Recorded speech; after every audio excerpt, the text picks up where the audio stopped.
عرض کر دوں، میں صرف ایک چھوٹی سی بات یہ کر رہا ہوں کہ اس میں یہ قانونی پہلو تھا جس کا ہمیں ظاہر ہے یہ ڈیمیج ہوا پولیٹیکلی طور پر، اور جیسے آپ کہہ رہے ہیں میڈیا پہ، سوشل میڈیا پہ، کہ جی پتہ نہیں کیوں نہیں ظاہر کرنا چاہتے، لیکن آپ نے آج دیکھ لیا سب نے کہ یہ آ گئی اور اس میں کہیں بھی ہماری لیڈرشپ کا ذکر نہیں ہے. اور ایک اور بات جس کا میں شکر ادا کرنا چاہ رہا تھا وہ یہ ہے کہ اس میں یہ نہیں ہے کہ یہ صرف جو سندھ پولیس کے افسران کی اس پہ سگنیچرز ہیں یا وہ جے آئی ٹی میں تھے، اس میں ہمارے بڑے معتبر ادارے جن کا بڑا بااعتماد ادارے ہیں، ٹھیک ہے، انٹیلیجنس کے اداروں کے بھی اس پہ سگنیچر ہیں ان کے. جی میں بالکل ان کے ایک پیج پہ سائن ہے. شاہ صاحب میرے ساتھ رہیے نا، شاہ صاحب میرے ساتھ رہیں.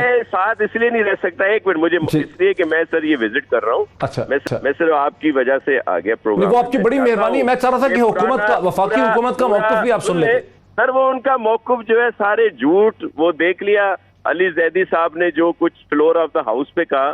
میں صرف یہ کہہ رہا ہوں کہ یہ اس پہ آپ چیک کروا لیں کہ یہ جو سگنیچرز ہیں یہ اگر دیگر اداروں کے لوگوں کے بھی ہیں، نہ صرف یہ کہ آخری پیج پہ بلکہ ہر پیج پہ اگر ان اداروں کے جس میں آئی ایس آئی اور دیگر بڑے ہمارے ادارے ہیں جن کے نمائندے اور سینئر لوگ جو اس میں شامل تھے، تو پھر تو ہماری یہ جو آج یہ رپورٹ ہے صحیح ہے. ان کے پاس کہاں سے یہ جھوٹی رپورٹ آئی؟ اچھا مجھے میرے دوست ہیں شہباز گل، ایک منٹ سر میرے مہربان ہے. تو سن لیں. نہیں موقف سر آپ سنیے گا اور لوگ سنیں. میں صرف یہ ان سے کہتا ہوں کہ یہ علی زیدی سے پوچھے کہ یہ جو فوج دکھا رہے تھے جے آئی ٹی، جو یہ لہرا کے اسمبلی میں دکھا رہے تھے اور پھر انہوں نے پریس کانفرنسز بھی کی، اور اس کا تو ظاہر ہے آگے ہوگا جو بھی قانونی چارہ جوئی ہوگی ضرور کریں گے. بالکل کریں گے سر. اس طرح ایسے الزامات پر، ایسے جھوٹ بولنے پر، اور ان کو میں کیا، میرے پاس الفاظ نہیں ہے، میں اس طرح کی بدتمیزی استعمال نہیں کرتا الفاظ جو مجھے کرنے چاہیے آج جس طرح کا ان کا رویہ تھا. لیکن چلیں یہ آپ پہ اوپر چھوڑتا ہوں. میں سر یہ وزٹ کر رہا ہوں نیکسٹ پروگرام میں بالکل حاضر. صاحب بہت شکریہ، بہت شکریہ. شہباز گل صاحب، میں نے بہت کوشش کی کہ آپ کا موقف بھی لے لیں ناصر شاہ صاحب اور اس کو رسپونڈ بھی کر دیں، لیکن پھر علی زیدی صاحب تو جھوٹے ثابت ہو گئے. انہوں نے تو پھر قانون کی خلاف ورزی کر دی. وہ رپورٹس لہراتے رہے، اس میں کہتے رہے یہاں پہ آصف علی زرداری کا بھی نام ہے عزیر بلوچ کے حوالے سے. اب کیا، یعنی اس پہ کیا ریسپانس ہے آپ کا؟ بسم اللہ الرحمن الرحیم. بہت شکریہ معید. دیکھیے، پہلی بات تو یہ ہے کہ علی زیدی اس جے آئی ٹی کو اور اس سارے ایشو کو بہت دیر سے فالو اپ کر رہے ہیں. آپ کو پتہ ہے انہوں نے ایک وکیل بھی کر رکھا تھا. وہ خود بھی اس پہ بڑی مہارت رکھتے ہیں، اس لیے کہ وہ پچھلے 3 سال سے کوشش کر رہے ہیں کہ یہ عوام کے سامنے اس کے حقائق آئیں. آپ نے یہ بات، اس میں کوئی شک نہیں کہ یہ جے آئی ٹیز کا پاکستان کے اندر یہی کلچر تھا، اور کئی دفعہ کلچر ایسے نارمز بن جاتے ہیں کہ آپ جب ان نارمز سے ہٹ کے چیز کچھ کرتے ہیں وہ نارمز غلط بھی بن جاتے ہیں، لیکن جب آپ ان نارمز سے ہٹ کے کوئی بات کرتے ہیں تو آپ کو لگتا ہے کہ آپ نے ان نارمز کو، یا جو کلچرل نارمز ہیں ان کی کوئی خلاف ورزی کر دی. جیسے فار ایگزامپل پاکستان میں جو زبردستی کی شادیاں ہوتی ہیں اس کی وجہ کیا ہوتی ہے کہ بڑوں نے کہہ دیا گھر کو نے تو بچوں نے اب بات ماننی ہے، بچی نے بات ماننی ہے، جہاں کہہ دیا شادی کر دو.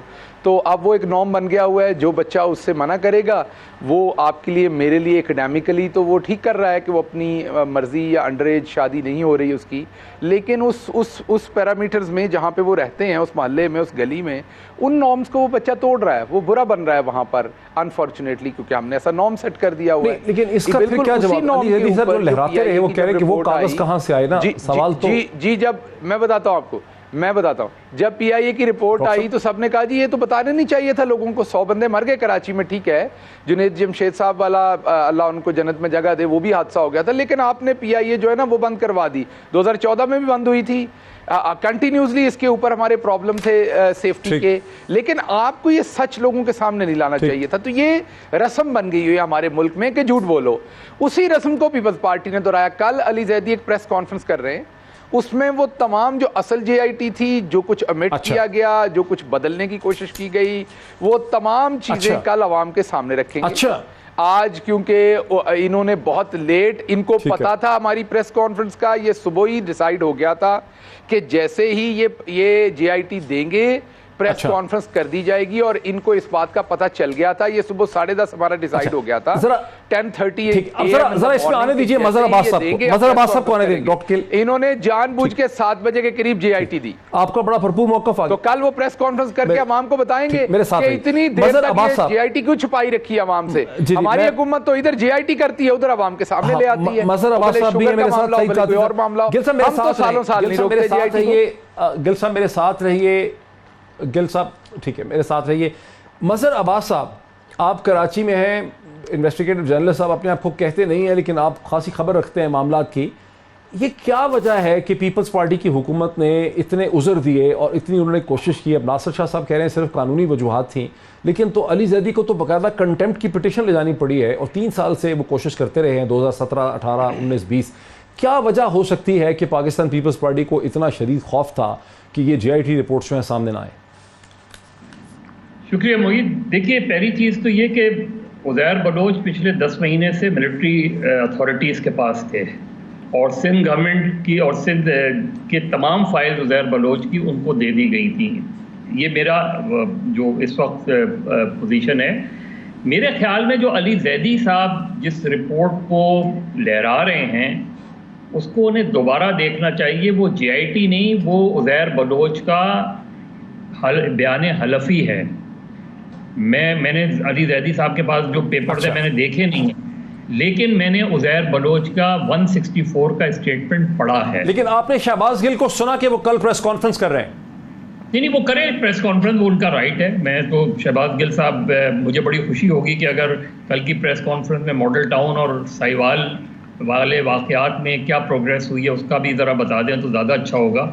لیکن میں عزیر بلوچ کے حوالے سے بتا رہا ہوں. دیکھیے عزیر بلوچ کی جے آئی ٹی, شہباز گل صاحب یہ نوٹ کر لیں, معید, عزیر بلوچ کی اور even otherwise J I T کی کوئی قانونی حیثیت تو ہوتی نہیں ہے. اس وقت جو صورتحال ہے, بلدیہ فیکٹری کی جے آئی ٹی رپورٹ آپ نے جاری کر دی. بلدیہ فیکٹری میں آلریڈی کیس تقریباً کنکلوڈ ہو چکا ہے اور اس کا فیصلہ آنا باقی ہے. اس میں کلوزنگ آرگومنٹس جو ہیں وہ آلموسٹ کلوز ہو گئے ہیں. عزیر بلوچ کا کہ جے آئی ٹی آئے یا کنفیشنل اسٹیٹمنٹ آئے, یہ ہارڈ فیکٹس ہیں کہ پیپلز پارٹی نے 2008 کے بعد ذوالفقار مرزا جب ہوم منسٹر تھے اس کے تحت عزیر بلوچ کو بہت پبلکلی اون کیا, جس کا سب سے زیادہ نقصان خود پیپلز پارٹی کو لیاری میں ہوا سیاسی طور پہ. اور جو پبلکلی جس ان کے اپنے ایم این اے نے لیاری کے نبیل گبول نے اس چیز کو اپوز کیا. اور کل ایک پروگرام میں شرمیلہ فاروقی صاحبہ میرے ساتھ تھیں, انہوں نے یہ بتایا کہ ایک اسپیشل کیبنٹ, اس کا کنکلوژن کیا نکلتا ہے؟ اس کا کنکلوژن جو فیکٹ آپ رکھ رہے ہیں ہمارے سامنے, اس کو جوڑیں بھی نا, اس نقطے کو. نہیں, اس نقطے کو جوڑے نا. مطلب عزیر بلوچ, تو یہ ثابت ہوتا ہے کچھ چھپانے کو ہے. سر عزیر بلوچ کے کیسز عدالتوں میں ہیں. عزیر بلوچ کو ایک کیس میں سزا ہو چکی ہے ملٹری اتھارٹیز سے, لیکن عزیر بلوچ کو جب ٹرانسفر کیا گیا تو لیاری میں ایک خوف دوبارہ پیدا ہو گیا. عزیر بلوچ سیاسی اور ریاستی تربیت میں سرپرستی میں پلتا رہا ہے. صرف عزیر ہی نہیں, لیاری گینگ میں چاہے وہ ارشد پپو ہوں یا اس سے پہلے رحمان ڈکیت ہوں, لیاری گینگز کی اگر آپ پوری ہسٹری دیکھیں تو اس میں آپ کو پتہ چل جائے گا کہ لیاری گینگ کو وقتاً فوقتاً پیپلز امن کمیٹی ہو, پیپلز امن کمیٹی خاص طور پہ, تو پیپلز پارٹی کے اپنے دور میں ایسی چیزیں ہوئی ہیں کہ جس کی بنیاد پہ عزیر بلوچ کی پروٹیکشن اس کے لیے بہت ضروری ہو گئی تھی, اور بعد میں اس کو وہ چاہتے بھی تھے اس کو سزا ہو جائے. میرے ساتھ رہے, میں پھر آپ کی طرف آؤں گا. مجھے مظہر بڑا افسوس ہے کہ آپ کو ایک ایسے شہر میں اور ایک ایسے حالات میں گزشتہ 15-20 برس سے رہنا پڑا ہے, اور اس پہ میں تھوڑی سی بات ضرور کرنا چاہوں گا, لیکن میں ذرا سعید قاضی صاحب کا موقف لے لوں.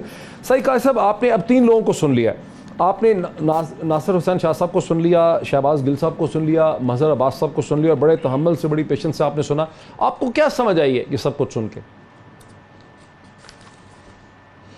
پہلی بات تو مجھے یہ سمجھ آئی ہے کہ عزیر بلوچ جو ہے, اگر ہم نظری اعتبار سے دیکھیں تو یہ بھی ایک کیس ہے جہاں پہ ایک جینوئن پولیٹیکل ورکرز کو آہستہ آہستہ غنڈوں سے تبدیل کیا گیا. ایک تو بات یہ ہے. اور یہ تقریباً ہماری تمام بیشتر پارٹیاں کہہ لیں ان میں یہ عمل ہمیں نظر آتا ہے. مگر مجھے ایک بات کی بڑی حیرت ہوتی ہے, اور وہ حیرت یہ ہوتی ہے کہ جو عزیر بلوچ ہے, اگر میں یہ مان لوں یہ ٹھیک رپورٹ آ رہی ہے, ویسے وہ 164 کا بیان میں نے دیکھا ہے, وہ کل آ جائے گا, وہ زیادہ اہمیت کا عمل ہے, وہ مجسٹریٹ کے سامنے ہوتا ہے اور اس پہ سائن بھی سب کے ہوئے ہیں.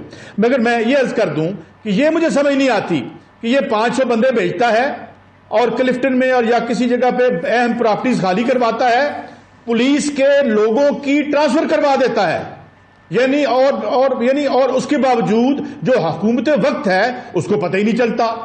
جہاں پہ جو ہے وہ عابد باکسر صاحب جو ان کے تئیں ایک مبینہ طور پر جو اسپیشلسٹ ہیں اس کے انکاؤنٹر کے, مگر چیف منسٹر کو کچھ پتہ نہیں ہے ان کا.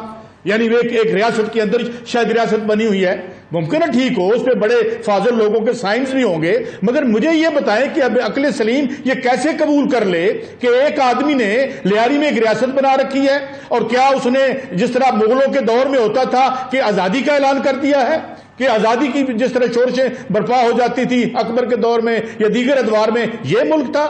نہیں. بات کیا ہے؟ بات یہ ہے کہ یہاں جرائم پیشہ عناصر کو عملی طور پر داخل کیا گیا, پارٹیاں لمیٹڈ کمپنیاں بن گئیں, نظریات کو جو ہے ان کے مزار بنا کے رکھ دیے گئے اور نظریات کے مجاور بن گئے یہ, اور انہوں نے منشے بموں کے ذریعے اور واردات کی اور مال کا ڈھیر لگا دیا. اور آج یہی وجہ ہے کہ ہم دیکھتے ہیں کہ ادھر کسی کو ہاتھ پڑتا ہے تو مائنس ون شروع ہو جاتا ہے.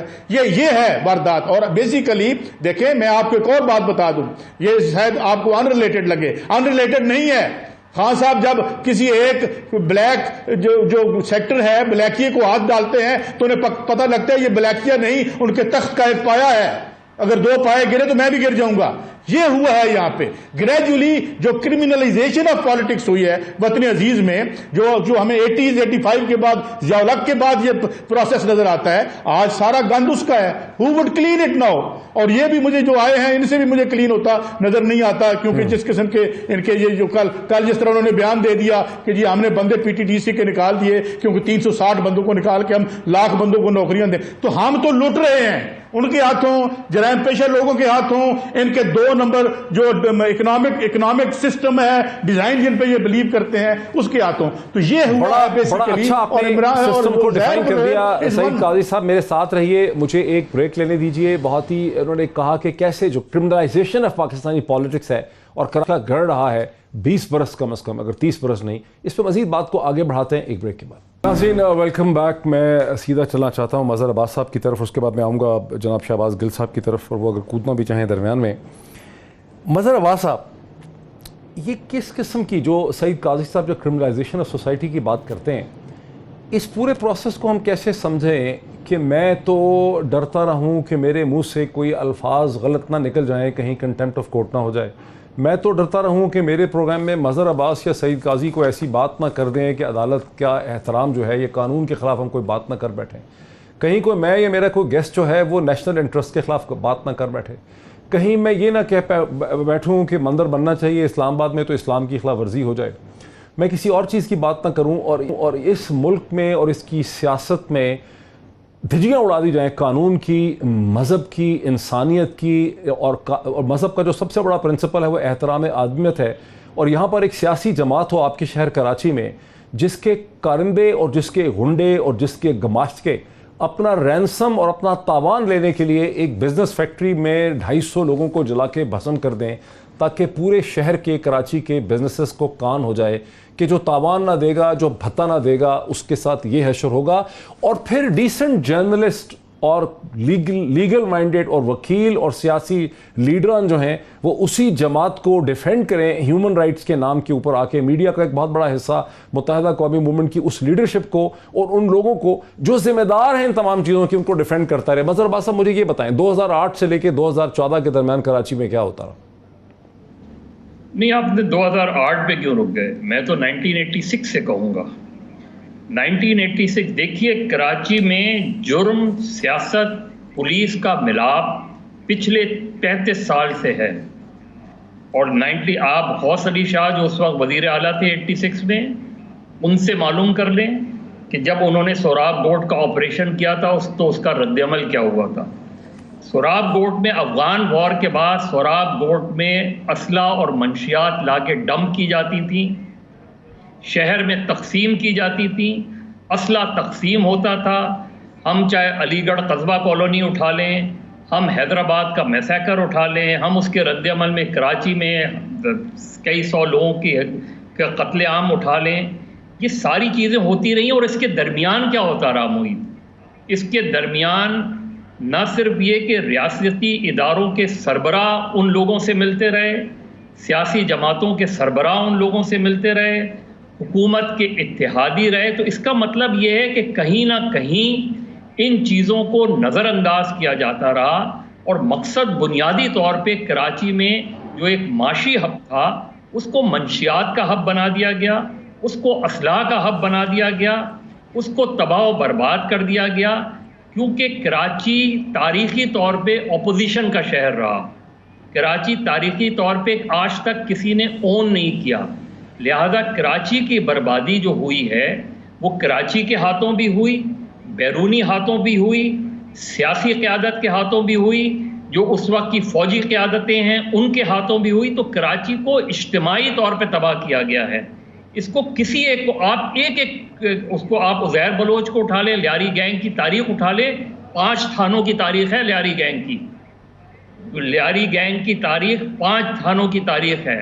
کالا ناگ سے اٹھا لیں، رحمان ڈکیت سے عزیر بلوچ تک.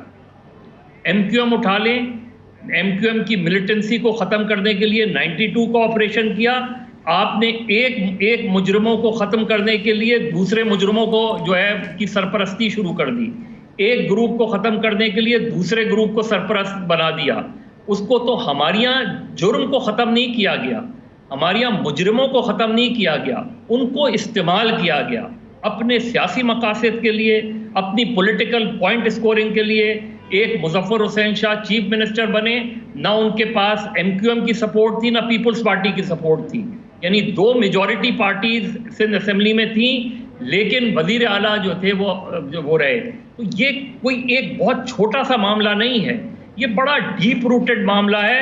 یہ اسٹارٹڈ فرام 1978 جب پہلا سیکٹیرین رائٹ کراچی میں ہوا، ٹھیک ہے، اس سے اٹھا لیں اور 86 تک میرے ساتھ رہیں کہ بہت ہی ڈیپ روٹڈ معاملہ ہے. اب سوال یہ ہے کہ کیا یہ معاملہ جو ہے ہمیشہ کے لیے ختم ہو گیا ہے؟ ڈاکٹر شہباز گل صاحب، آپ ایسے بھی ہیں پرائم منسٹر کے، آپ کے پرائم منسٹر اور آپ کی پارٹی کے ساتھ بھی ایم کیو ایم کا ایک دھڑے کی سپورٹ سے آپ نے حکومت بنائی ہوئی ہے. کیا آپ کی پارٹی نے اور پرائم منسٹر عمران خان نے اس کی پوری جو ہے وہ جانکاری کر لی ہے، انہوں نے سمجھ لیا ہے اس چیز کو؟ کیا اس کی پوری ایکسپلینیشن لے چکے ہیں یا پورا ایک انالیسس کر چکے ہیں کہ جس دھڑے کے ساتھ آپ بیٹھے ہیں یہ دھڑا ان تمام جرائم میں شامل نہیں؟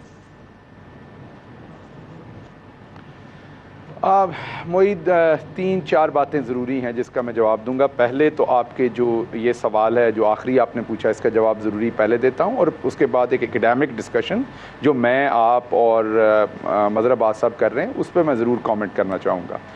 پہلی بات تو یہ کہ آپ کو یہ پتہ ہے کہ ایم کیو ایم کا ایک دھڑا جو لنڈن میں بیٹھا ہے اور جو لوگ ان کے شاید ابھی بھی یہاں سے قریب ہوں، اس کا جو موجودہ ایم کیو ایم جو ہے وہ ڈسون کر چکی ہے. اور یہ وہ لوگ تھے جو قدرے ان میں ڈفرنٹ سوچ رکھنے والے تھے اور اس ٹائم بھی کوشش کرتے تھے کہ کس طریقے سے کمبل سے جان چھڑوائیں جو ان کی جان نہیں چھٹتی. اور پولیٹکس میں اور ڈیموکریسیز میں آپ نے ایسے لوگ جو چانس لینا چاہتے ہوں قومی دھارے میں آنے کا، آپ انہیں چانس لینے دیتے ہیں. تو جن لوگوں کے ساتھ ہمارا الحاق ہے یہ وہ ایم کیو ایم نہیں ہے، اور یہ آپ کو بھی پتہ ہے، مظہر عباس صاحب کو پتہ ہے. یہ وہ تمام لوگ تھے جو اس سارے گروہ سے تنگ تھے جو وہ بہت کچھ کر رہا تھا. تو انہی لوگوں نے جو آج ہمارے ساتھ حکومت میں، انہی لوگوں نے ان سے اپنے آپ کو ڈس ایسوسیٹ کیا، ڈسٹنس کیا. یہ اور وہ گروپ تو الگ الگ گروپ ہے، یہ آپ کو پتہ ہے. ہم اس گروپ کے اگینسٹ تھے ہاں، لیکن بدقسمتی سے اس گروپ کے ساتھ پاکستان پیپلز پارٹی الحاق کر کے حکومت میں رہی. تو جواب انہوں نے دینا، ہم نے نہیں دینا، کیونکہ ہم ایک ڈفرینٹ گروپ جو کہ ان میں وکٹم تھا اس کے ساتھ ہم آج ہیں.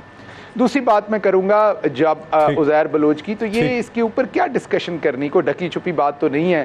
2011 شاید تھا، رمضان کے آخری دن تھے اگر میں غلط نہیں ہوں، 26-27 رمضان ہوگا، جب رینجرز نے پہلا آپریشن کیا تھا. اور اس کے بعد آپ کو یاد ہوگی وہ مشہور پریس کانفرنس ذوالفقار مرزا صاحب کی جو قرآن ہاتھ میں لے کے انہوں نے کی تھی. آپ کو وہ تمام چیزیں یاد ہیں. اور اس کے بعد سپریم کورٹ نے سو موٹو 2012 میں لیا تھا، اور پھر سپریم کورٹ کی ججمنٹ میں بھی یہ کلیئرلی آ گیا تھا کہ کس طریقے سے پولیٹیکل نیکسس ہے وہاں پر اس سارے جرائم پیشہ لوگوں کی. تو یہ ان کا اپنا بندہ تھا، اپنا تیار کیا ہوا تھا. 2013 میں حلف لینے کے بعد وزارت اعلیٰ کا سیدھا سارے لوگ عزیر بلوچ کے گھر گئے تھے کھانے کے اوپر، اور 1 لاکھ جو ہے وہ لائسنس ایشو کر دیے گئے اسلحے کے. کیا آرمی بنا رہے تھے کراچی میں، لانچو مرائی نے لانچوں میں اربوں روپے جو ہے وہ ٹرانسفر کیے، وہ پکڑے بھی گئے. آپ کو پتا ہے ساری باتوں کا. تو یہ تو ایک ایسی بات ہے کہ اس کو سورج کے آگے چراغ کرنے والی بات ہے. آپ ان چیزوں پہ پیپلز پارٹی کو ڈیفینڈ کریں یا نہ کریں، اب کسی میں ہمت ہو ڈٹائی کی تو اس کا تو کچھ بھی کیا جا سکتا ہے. اب یہاں رکیے گا، اب میں اگلی بات کرنے لگا ہوں ایکڈیمک، جس کا غصہ آپ نے بھی کرنا ہے اور مظہر عباس صاحب نے بھی کرنا ہے. لیکن آپ کو اچھی طرح سے پتا ہے کہ میں آپ کا کتنا احترام کرتا ہوں. مظہر صاحب سے میری زیادہ ملاقات نہیں ہے، لیکن آپ کو پتا ہے کہ میں آپ کا بہت احترام کرتا ہوں. اسی طرح سے میں مظہر صاحب کا بھی کرتا ہوں، کیونکہ وہ بھی ایک چوٹی کے ہمارے جو ایک اچھے جرنلسٹ ہیں ان میں سے ایک ہیں. لیکن اکیڈیمکلی آپ لوگوں سے ڈیفر کرتا ہوں. یہ وہ عذاب ہے جو میں، آپ، مظہر عباس، ہمارے جیسے لوگ اس قوم کے اوپر نافذ کرتے ہیں. ایک ہی سانس میں آپ عزیر بلوچ کو کمپیئر کر دیا آپ نے سائیوال کے ساتھ. سائیوال تھانے میں کسی نے کوئی گنڈا پالا ہوا تھا؟ مظہر عباس بھائی سے 1-2 دفعہ غلط ٹویٹ ہوئے ہیں. کیوں؟ کیونکہ ان کا اور میرا کام ٹویٹ کرنا ہے. اور ایک سپاہی یا ایک ایسا اہلکار جس نے ٹیررسٹ کے ماتھے پہ گولی مارنی ہے، اس کے وہ جس طرح ہم ٹویٹ غلطی کرتے ہیں اس طرح اس سے گولی غلطی سے نکل سکتی ہے. مجھے پتا ہے آپ کو میری انالوجی سے پرابلم ہوگی، آپ کہیں گے بھائی کہاں پر ٹویٹ اور کہاں پر گولی. نہیں بھائی، ایسا نہیں ہے. اس کا کام گولی ہے، یا اس نے گولی کھانی ہے یا اس نے گولی مارنی ہے. جیسے آپ سے اور میرے سے غلط ٹویٹ نکل جاتا ہے. ذرا اس پہ مظہر عباس کا کوئی ریسپانس لے لیں، بیکاز میں سعید طالب صاحب کو بھی بریک سے پہلے لانا چاہ رہا ہوں. پہلے بات سن لیجیے گا، یہ نہ کیجیے. لیکن اس کا جواب مظہر عباس صاحب، doctor Shahbaz Gill has a very strong point. مجھے کمپلیٹ کرنے دیں. نہیں، سعید قاضی کو بھی مجھے لینا ہے. سر رک جائیں، اس کے بعد ٹائم نہ دیں. مظہر عباس صاحب، Shahbaz Gill has a strong point. Shahbaz Gill has a strong point کہ سائیوال میں اور عزیر گل میں کسی قسم کی کوئی کمپیریزن نہیں ہو سکتا. موعید ایک سیکنڈ مجھے بات کمپلیٹ کر لینے دیجیے. میں اس کے بعد باری نہ دیجیے گا. مجھے بات کمپلیٹ کر لینے دیجیے. ایک سیکنڈ صرف لوں گا. دیکھیے بات یہ ہے کہ یہ ہے اس ملک کا عذاب جب ہم عزیر بلوچ کو، اور ایک جس میں ایٹ بیسٹ، میں کیونکہ سائیوال کے انسیڈنٹ میں ساری چیزوں میں شامل تھا، ایٹ بیسٹ آپ یہ کہہ سکتے ہیں کہ ایک ٹیررسٹ آپریشن ہو رہا تھا اور اس میں غلطی ہو گئی. بالکل غلطی ہو جاتی ہے، کولیٹرل ڈیمیج ہوتا ہے، اچھی بات نہیں. کسی میرے گھر والے کا ہوگا تو مجھے پتا لگے گا کتنا دکھ ہوتا ہے. لیکن کیا یہ انٹلیکچوئل آنیسٹی ہے کہ آپ دونوں چیزوں کو ملا رہے ہیں جسٹ پلیوٹ کرنے کے لیے تاکہ ڈیبیٹ نہ ہو سکے؟ ایک طرف ایک مظہر عباس صاحب، گنڈوں کو لوگوں کو تالے لگا کے اندر چلا رہی ہے فیکٹری کے اندر، اور اس کا کمپیریزن کر رہے ہیں ایک مسٹیک سے جو ایک آپریشن کے دوران ایک اہلکار رک جائیں اور اس کا بھی مداوا کرنے کی کوشش کی گئی ہے. یہ انٹلیکچوئل ڈس آنیسٹی ہے جو میں نے. شہباز گل صاحب یہ اسٹرانگ مظہر وہ یہ بیسیکلی کہہ رہے ہیں کہ ہم یہ کمپیریزن جو کرتے ہیں، یہ کمپیریزن ہی مسئلہ پیدا کر دیتے ہیں. میں نے کمپیریزن تو بالکل بھی نہیں کیا. میں نے کب کمپیریزن کیا اس چیز؟ جی، عزیر بلوچ کے کرائم اپنی جگہ ہیں، بلدیہ فیکٹری کا کرمنل ایکٹ اپنی جگہ ہے، لیکن سائیوال کو اتنی معصومیت سے بچوں کے سامنے لوگوں کو مار دینے کو، سائیوال کو بعد میں کر لیں گے. خدا کے لیے شہباز گل صاحب، سائیوال کے واقعے کو اتنی معصومیت سے نہ اگنور کر دیں کہ وہ ایک غلطی تھی. چلیں پھر سائیوال کو آج ڈسکس کر لیتے ہیں، عزیر کو کل کر لیں گے. لیکن ایک ٹائم میں ایک کریں، کنفیوز نہ کریں. کمپیریزن نہیں ہے. عزیر بلوچ کا کوئی کمپیریزن وہ نہیں ہے، کیونکہ عزیر بلوچ تو کئی 100 لوگوں کے قتل میں جو ہے اس پہ الزامات ہیں. اس کا تو 10 مہینے میں ملٹری کورٹ میں اس کا ٹرائل ہو کے اس کو تو میرے لحاظ سے پھانسی کی سزا ہونی چاہیے تھی. اچھا آپ مجھے بتائیے، سائیوال میں کوئی ٹیررسٹ پالا ہوا تھا گورنمنٹ نے جس نے مارا ہے؟ سائیوال سانحہ جان بوجھ کے کیا گیا تھا، پلان تھا، آرگنائز تھا، اس کے اندر کوئی گنڈا پالا ہوا تھا حکومت نے، ٹارگیٹڈ تھے وہ لوگ، دروازے بند کر کے تیل چھڑک کے لوگوں کو مارا گیا تھا. میں نے تو آپ سے یہ کہا ہی نہیں. کب کہا میں نے؟ ایسے ہی ہے، پلین ہائی جیک ہو، آپ اسے چھڑانے جائیں تو اس میں سویلین بھی مارے جاتے ہیں. بدقسمتی کی بات ہے لیکن ہوتا ہے، غلطی ہوتی ہے آپریشنز میں. آپ کون سی بات کرنا چاہ رہے ہیں؟ آپ کراچی میں جرائم، راؤ انوار کس کی پروٹیکشن میں پلتا رہا ہے؟ کون ہے راؤ انوار؟ کیوں آج تک راؤ انوار جو ہے بات کریں کھل کے کریں نا سر. نہیں تو میں یہی تو بات کہہ رہا ہوں آپ سے، میں کمپیئر تو نہیں کر رہا، لیکن خدا کے لیے ساہیوال کے واقعے کو ایک ایکسیڈنٹ نہ قرار دیں، ایک غلطی نہ قرار دیں، وہ بھی کولڈ بلڈڈ تھا. ساہیوال کا واقعہ کیا قرار دیں گے؟ وہ بلنڈر ہے، وہ ایک ایکسیڈنٹ ہے، وہ ایک ٹارگیٹڈ آپریشن نہیں تھا، وہ ایک ایکسیڈنٹ تھا، وہ ایک افسوسناک ایکسیڈنٹ تھا، لیکن وہ ایک ایکسیڈنٹ تھا، اور یہ آپ کو بھی پتا ہے. سعید قاضی صاحب سر آنے دیجئے، سعید قاضی صاحب کو بھی آنے دیجئے. سعید قاضی صاحب موجود ہیں ہمارے ساتھ. سعید قاضی صاحب، ساہیوال کا جو واقعہ ہے، میری انڈرسٹینڈنگ ہے to the best of my judgment, ظاہر ہے میں اس کو فالو کرتا رہا ہوں، وہ ایک ڈیتھ اسکواڈ تھا، وہ ایک اسٹیٹ ایجنسی کا ڈیتھ اسکواڈ تھا جس سے بلنڈرس انفارمیشن بلنڈر ہوا بہت بڑا. جیسے برطانیہ میں اینٹی ٹیرر اسکواڈ نے ایک برازیلین کو مار ڈالا تھا، میں اس وقت لندن میں موجود تھا، پولیس سمجھ رہی تھی کہ یہ ایک دہشت گرد ہے. ماحول یہ تھا کہ ٹیوب اسٹیشنز پہ حملے ہو چکے تھے. اس کے 15-20 دن کے بعد وہ یعنی 7 جولائی کے ودن 2 ویکس برازیلین جو ہے اس کو پولیس والوں نے یہ سمجھا کہ یہ ایک ٹیوب اسٹیشن کے اندر جا رہا ہے اور یہ ٹیوب کو اڑا ڈالے گا. رانگ انفارمیشن تھی، بہت بڑا بلنڈر تھا. اس کی کمپنسیشن ویسے بعد میں برٹش پولیس نے دی تھی کوئی 1-1.5-2 سال کے بعد. تو ساہیوال اسی قسم کا ایک بلنڈر ہے، یا آپ سمجھتے ہیں کہ ساہیوال کی کوئی اور اہمیت؟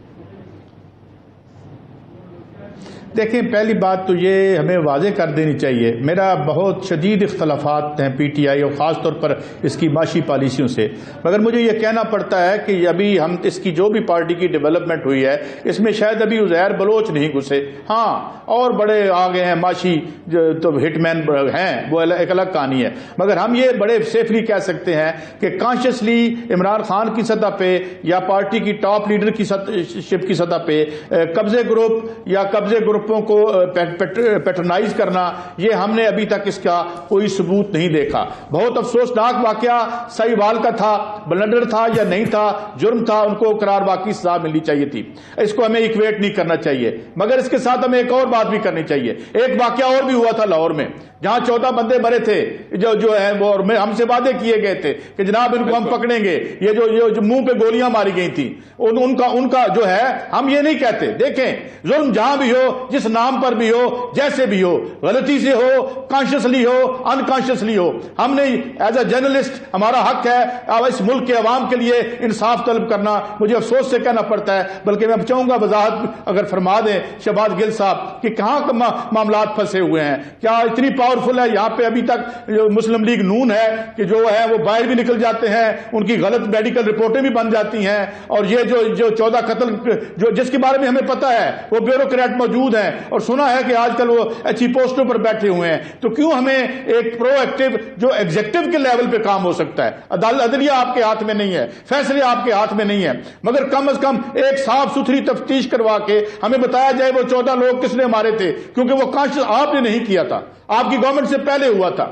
ہم دیکھیں، ہم انصاف کی بات کریں گے، مگر اس پہ آپ why are you sleeping over it, یہ ہم ضرور کہیں گے. ہاں، میں دوبارہ کہوں گا کہ ابھی وہ مقام نہیں آیا، اور اللہ کرے کبھی نہ آئے پی ٹی آئی پر، کہ جہاں یہ جو ہے وہ کرے ان عزیر بلوچ ٹائپ لوگوں کی کو پیٹرنائز کرے سیاست میں زندہ رہنے کے لیے. تو میرے خیال میں ہمیں جب ہم یہ انڈیکس بناتے ہیں تو ہمیں، اور میں یہ سمجھتا ہوں مظہر عباس صاحب نے بھی غلط بات نہیں کی، مگر اس کا میرے خیال میں ایکویٹ نہیں کر سکتے، کیونکہ وہ ایک کرائم کی بات ہے، ایک مافیوزی کی بات ہے، ایک آرگنائزڈ کرائم کی بات ہے جو ہم کراچی کی کر رہے ہیں. یہ ایک آئسولیٹڈ انسیڈنٹ ہے، مگر یہاں بھی انصاف اسی طرح ملنا چاہیے جہاں ہر جگہ ملنا چاہیے. جی محیط بھائی،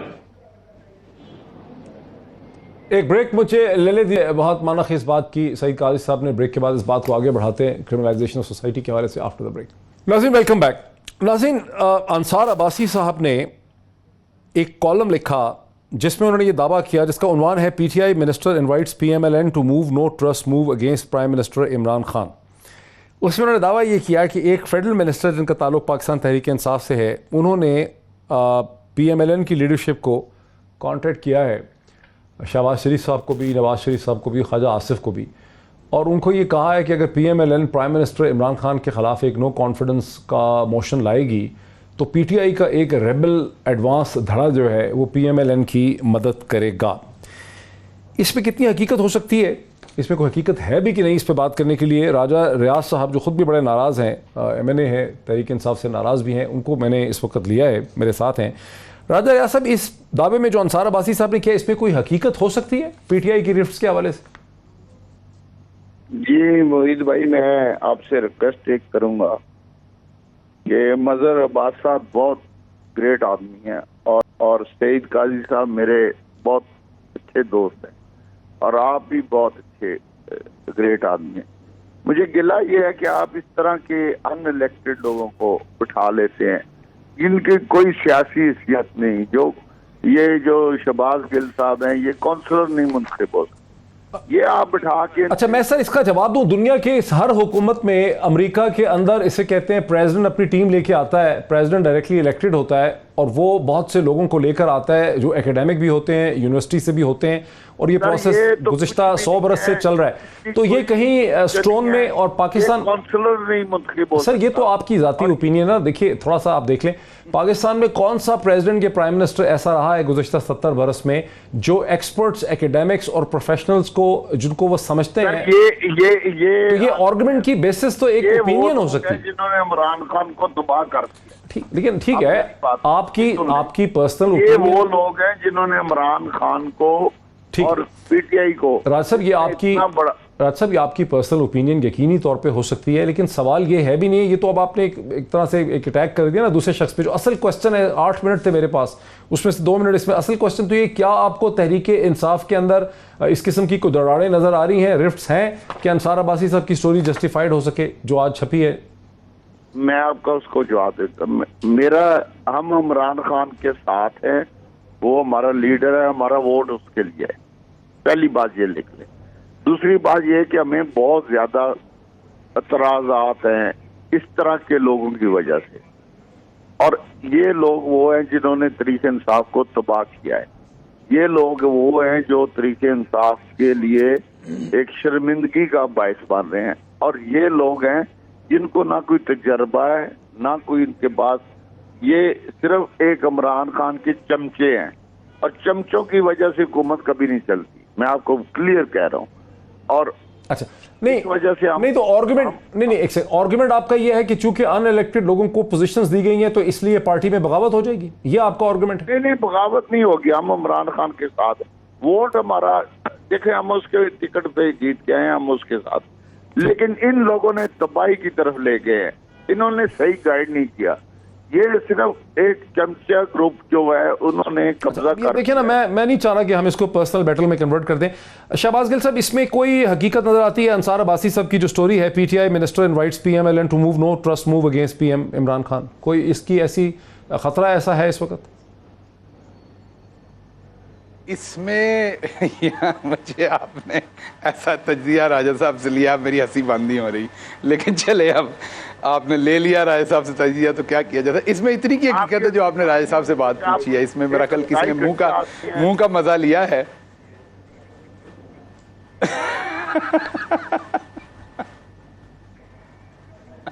اچھا، اس میں راجہ صاحب نے جو ہے نا وہ جیسے تجزیہ کیا ہے کہ اس میں صرف اور صرف زیادہ سے زیادہ نہیں آپ کی ٹھیک ہے راجہ صاحب، میں نے آپ کی بات سن لی، مجھے اپنے گاؤں سے کونسل بھی نہیں آپ درست فرما رہے ہیں، اور راجہ صاحب آپ درست فرما رہے ہیں، میں تو پہلے کہا ہے آپ ایک چمچہ گیری کر کے، نہیں آپ بالکل، آپ چمچہ گیری کر کے اب میں بات کر لوں، اس سٹیج پہ پہنچے اور ہم لوگوں کو، اب میں بات کر لوں، آپ پہلے میری سن لیں، آپ ہمیں راج صاحب دیکھیں وہ تو بہت ہی خندہ پیشانی سے آپ کی بات سے ایگری بھی کر رہے ہیں، ریسپونڈ بھی کرنا چاہ رہے ہیں، ان کو کرنے دیں ریسپونڈ۔ مجھے اصل میں وہ دن یاد ہے جب یہ صوفے میں خان صاحب کے پاؤں کے نیچے بیٹھے ہوئے تھے ٹکٹ لینے کے لیے بنی گالا میں، اور میں وہاں صوفے پہ بیٹھا ہوا تھا، مجھے وہ وقت یاد ہے، لیکن آپ ہماری پارٹی کے معزز رکن اچھا نہیں لگتا نا، یہ جھوٹ بول رہا ہے، میں وہاں بیٹھا، لیکن چھوڑیں اس بات کو، اچھا راجہ صاحب چھوڑیں اس بات کو، چھوڑ دیں، نہیں کرتے ایسا، یہ سارا جھوٹ بول رہا ہے۔ میں موجود تھا راجہ صاحب، آپ کو یاد نہیں ہے میں موجود تھا، وہ آپ کا دن ایسا تھا نا، آپ کو نظر نہیں آ رہا تھا، مجھے آ رہا تھا۔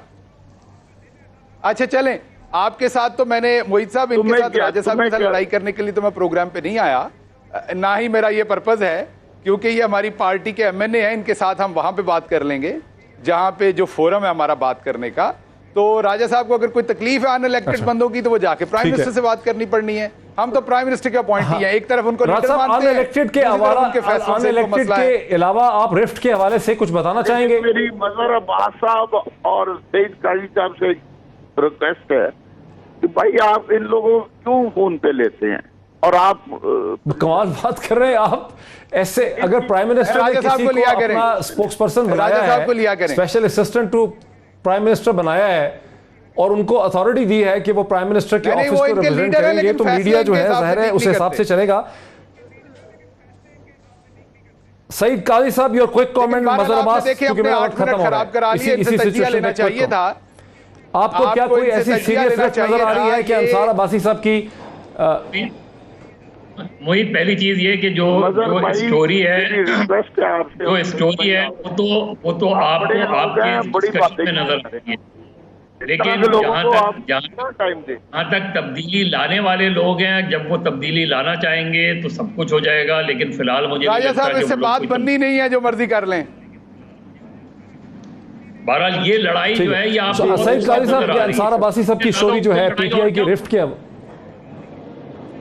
دیکھیں وہی اس سے زیادہ اوپن لڑائی -1 والی ایک بحث ہے نا. اچھا یہ بڑی بے معنی بحث ہے. میرا وقت بالکل ختم ہو گیا. مجھے بتایا جا رہا ہے کہ میرا وقت وہ بالکل ختم ہو گیا. جو ہے یہ ساری بحث آپ نے دیکھی، اس میں ایک نیا ایشو بھی اٹھا ہے. انصار عباسی صاحب کی ایک بہت بڑی سٹوری ہے لیکن کوئی اس کو سپورٹ نہیں کرتا نظر آتا، اس میں کوئی ہمیں بہت زیادہ جان نظر نہیں آ رہی اسٹوری میں. وقت ہمارا ختم ہوا ناظرین، آج اتنا ہی، پھر آپ سے ملاقات ہوتی ہے. بہت شکریہ.